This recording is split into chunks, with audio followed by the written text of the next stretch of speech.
आप बोलते हैं आपका हेल्थ डिपार्टमेंट शानदार लाजवाब जिंदाबाद काम किया।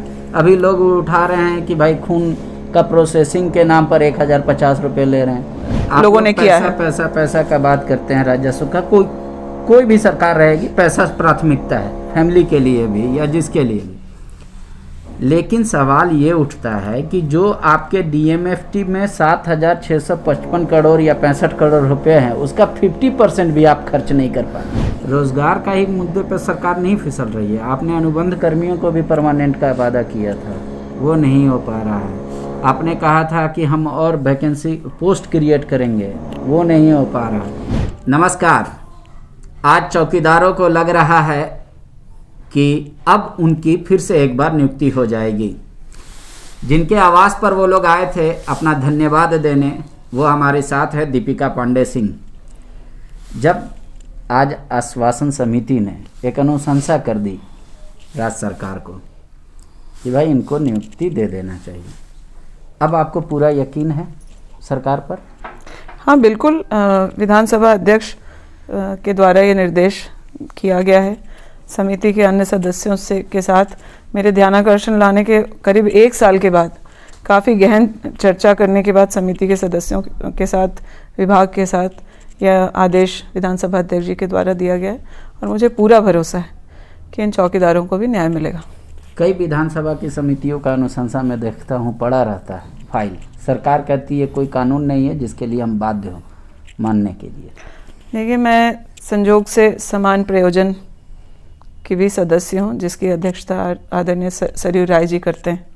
हमारी समिति का काम ही यही है कि जो सरकार की जो समितियों की अनुशंसा है उसकी क्या स्थिति है, उस पर हम लोग काम करें। और मैं देखती हूँ कि लगातार हम लोग इस बात के लिए जब ज़रूरत हो रही है तो विभागीय बैठक करके उन समितियों की अनुशंसा का निदान करा रहे हैं। एक बात आ रही है भाषा को लेकर, आप कई बार मुख्यमंत्री का ध्यान आकर्षण कराया, आप लोग रूस भी गए, आप लोग विधायक दल के बैठक में भी नहीं गए, तो आपने विधानसभा में भी रखा, तो क्या वाकई में सरकार सुन रही है? जिस तरीके से भाषा को लेकर के चर्चा चल रही है या राज्य में जो स्थिति है, मेरा खुद का मानना है और मुझे लगता है उतनी ही गंभीरता से पार्टी इस मुद्दे को ले रही है।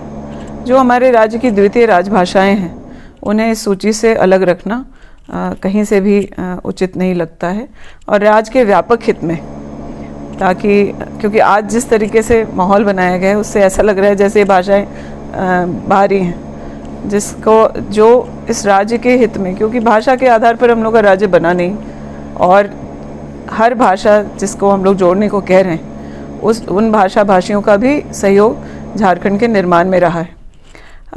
भोजपुरी, अंगिका, मगही, हिंदी के बारे में तो चर्चा हो ही रही है, लेकिन जिलेवार जो जनजातीय भाषा जैसे कुड़ुक हो या संथाली की बात कर रहे हैं लोग, कुछ जिलों में रखा जा रहा है।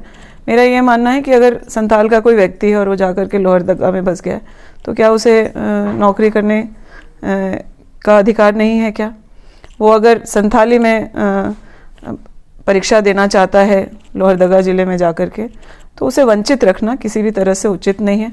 और हमारी भाषाएं बहुत ज़रूरी हैं, उसको संरक्षित करना हमारी संस्कृति को भी बचा कर के रखने के लिए। मुझे लगता है कि मैंने तो करबद्ध निवेदन राज्य के मुखिया से किया है, सदन में अध्यक्ष महोदय के सामने का, और पूरे सदन का ध्यान इस पर लाने का काम किया है। ध्यानाकर्षण मैंने उस पर डाला था, तो मुझे पूरा भरोसा है।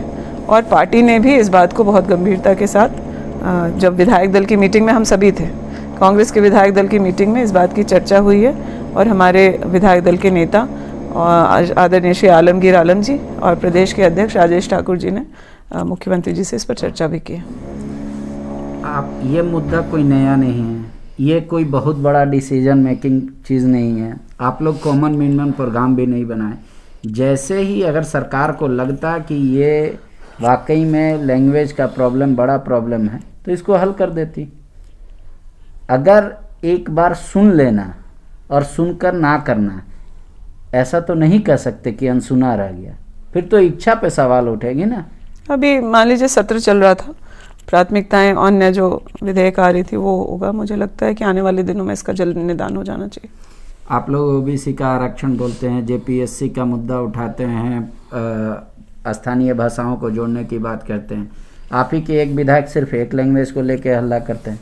प्रदीप जी ने सिर्फ वहाँ पे कहा कि अंगिका भाषा हमको मतलब है मैथिली, जो उस तरीके का। उसके बाद वहाँ के मंत्री जो हैं मिथिलेश ठाकुर, वो भी कहते हैं। लेकिन ये बातें आती है जाती है, मतलब विरोध भी दर्ज हो गया, सोल्यूशन नहीं हुआ, तो इसको क्या बोलेंगे? देखिए, विरोध दर्ज कराने के लिए सिर्फ विरोध दर्ज नहीं कराया जा रहा है, हम इस पर समाधान चाहते हैं और उसके प्रति बहुत गंभीर है। आप विश्वास मानिए, इसका मुझे पूरा भरोसा है, इसका जल्द निदान हो जाएगा। सरकार तो जेपीएससी पे भी अपना जवाब दे दे, कांग्रेस संतुष्ट है मुख्यमंत्री के जवाब से? हमारे पार्टी के अंदर प्लेटफॉर्म है जहां हम अपनी बातों को रख सकते हैं। सरकार ने इस सत्र में कुछ मुद्दे पर जवाब दिया है, उस पर सहमति असहमति हमें जहां व्यक्त करनी चाहिए हम लोगों ने की उस पर। एक बात और आ रही है, कई जोर से चर्चा एकदम मतलब तेजी से हो रही है। क्या पंडित जी? ये कि फिर से रिसफलिंग हो रहा है कैबिनेट का, झारखंड कैबिनेट। ये सब चर्चा पांडे जी आप शुरू करवाते हैं और जब आपका मन होता है तब ख़त्म भी करवा देते हैं। मेरे सुनने में तो ऐसा कुछ भी नहीं है। ठीक है, तो एक आखिरी सवाल है मेरा। ये मान लिया जाए कि 2 साल में बेहतरीन काम हुआ इस सरकार में, जिस विपरीत परिस्थिति में हम लोगों ने काम किया है, मुझे लगता है कि अगर झारखंड ने जिस कोविड के मार को झेला है, अगर उस वक्त डबल इंजन की सरकार रहती तो क्या स्थिति होती, उसकी कल्पना भी हम लोगों के सोच से बाहर है। कोविड मैनेजमेंट की बात हो, वो हम लोगों ने बेहतरीन किया है। कांग्रेस के सभी मंत्रियों का परफॉर्मेंस आप लोगों ने देखा है, चाहे वो कर्ज माफ़ी की बात हो, समर्थन मूल्य देने की बात हो, या फिर खाद बीज समय पे मुहैया कराने की बात हो। हेल्थ सेगमेंट में जो चुस्ती दिखानी चाहिए थी उसका निदान किया गया। राशन कार्ड 15 लाख लोगों को राशन कार्ड से जोड़ा गया और मनरेगा के माध्यम से जनता जो ग्रामीण इलाके हैं उसमें कैसे लोग जो वापस आए थे कोविड से, बहुत राहत जो है मनरेगा के काम के माध्यम से हुआ है। साथ ही साथ आपने देखा कि जो हमारे बड़े मुद्दे, जो राज्य स्तरीय मुद्दे थे, उसमें पारा शिक्षक का एक मुद्दा बहुत गंभीर था, जिस पर सरकार ने बहुत सकारात्मक निदान किए हैं। आज हम लोग के चुन करके 2 साल हुए हैं, आज के ही दिन जो है रिज़ल्ट काउंटिंग के बाद हुआ था और 29 तारीख को सरकार बनने के 2 साल होने वाले। मुझे लगता है कि इस बीच में और भी अन्य कई सारी ऐसी घोषणाएं होंगी जिससे राज्य की जनता राहत महसूस करेगी। असेसमेंट में कितना नंबर दीजिएगा 100 में? देखिए, सेल्फ असेसमेंट करने की अधिकारी मैं नहीं हूँ, जनता इसको असेस करेगी। लेकिन मेरा बस जनता से यही निवेदन है कि आप लोगों ने हम लोगों को 5 साल का मैंडेट दिया है और हम लोग लगातार इस बात के लिए लगे हुए हैं कि आप लोगों से हम लोग जो भी वादा करके आए हैं उसको पूरा करें। तो थोड़ा सा वक्त और इस सरकार को ज़रूर देना चाहिए। आज हम कहीं पीछे अपने आप को महसूस करते हैं तो रोज़गार के मामले में उस पर और गंभीर प्रयास होने चाहिए और जल्द से जल्द निर्णय होने चाहिए, जिसके लिए हम लोग बराबर सरकार में, खुद की सरकार है, महागठबंधन के लोग हैं, लेकिन इन बातों को बहुत गंभीरता से हम लोग उठाते रहें और इस पर भी आने वाले साल में अच्छे काम होंगे। रोजगार का ही मुद्दे पर सरकार नहीं फिसल रही है। आपने अनुबंध कर्मियों को भी परमानेंट का वादा किया था, वो नहीं हो पा रहा है। आपने कहा था कि हम और वैकेंसी पोस्ट क्रिएट करेंगे, वो नहीं हो पा रहा। आपने कहा था हम 3 कमरे का घर देंगे, सास बहू और बेटी के लिए, मतलब अलग अलग कमरा होगा, वो नहीं हो पा रहा। आप लोग तो सरकार आपके द्वार कार्यक्रम तक तो हाथ से दिया घर कितने लोगों को, उस समय नहीं पूछा 2 कमरे का?